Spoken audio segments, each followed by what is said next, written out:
de la commune d'Amidjan Sicap Mbao, où notre frère Lamignan nous accueille aujourd'hui. Vous savez que depuis près de 2 ans maintenant, la direction du parti s'est employée à mobiliser l'ensemble des responsables dans les 557 communes que compte le Sénégal et les 37 000 étrangers où les Sénégalais votent. Et cette visite de proximité vise simplement à aller au contact des populations à travers ces responsables-là que nous avons dans les différentes communes pour nous enquérir de leurs conditions naturellement et leur demander si ces populations-là ont connaissance de l'adresse de M. PSE et de Mme Émergence. Depuis que nous avons commencé, cette adresse demeure inconnue. Nous rencontrons surtout des populations qui nous font état des difficultés qu'elles vivent et qui sont extrêmement aiguës. Donc le diagnostic que nous avions posé sur l'état de pauvreté très avancé de la population, confirmé par le classement du FMI, confirmé par le classement du PNUD, vient d'être encore réaffirmé par l'enquête de l'Agence nationale de la statistique et de la démographie. Donc voilà, c'est simplement une visite de proximité à nos responsables et à l'ensemble des populations. Et les 74 milliards que l'on prête à Idriss, qu'est-ce que cela vous inspire? Cela m'inspire de rire. Non, franchement, il faut être sérieux. Il faut être sérieux. Tout ce que je peux me limiter à vous dire sur cette question, c'est que l'information faisant état d'un quelconque contentieux financier entre Wade et Idi est un mensonge. C'était un mensonge hier du temps de Il est midi.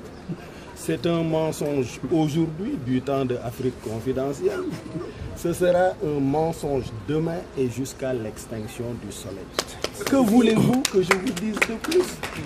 Mais ce qui est plus grave, ce n'est pas de mentir comme ça pour détourner l'opinion des vrais sujets.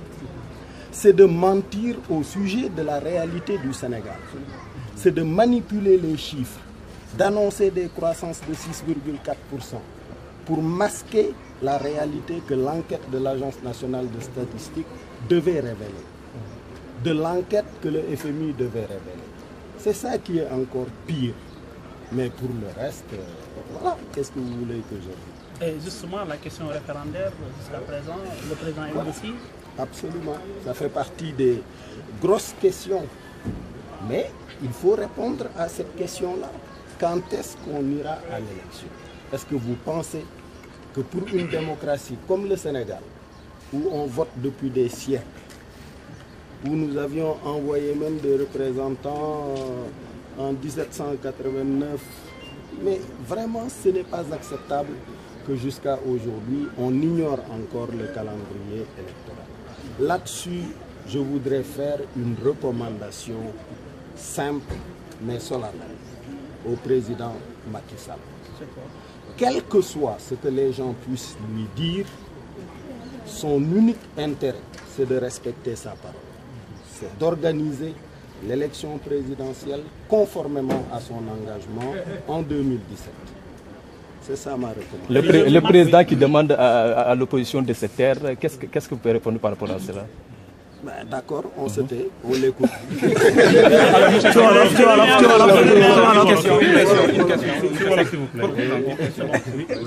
Pourquoi avoir choisi ce moment-ci pour descendre dans le vallée?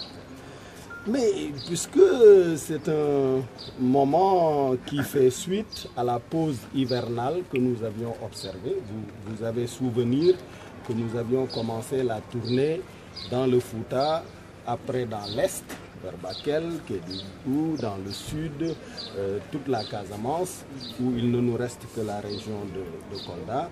Mais les responsables de la banlieue ont lourdement insisté pour que je vienne aussi à leur rencontre. C'est dans le cadre le Rewmi en marche vers la ville. ci wolof rek président nga ñëwaatal ñu tuuti ci solo doxantu wala seet si bi ngay seet si militants yi nekkee fii. Donc vraiment ma leen di gërëm bu baax di profiter ci seen question bi di nuyu di gërëm population Pikine yëpp.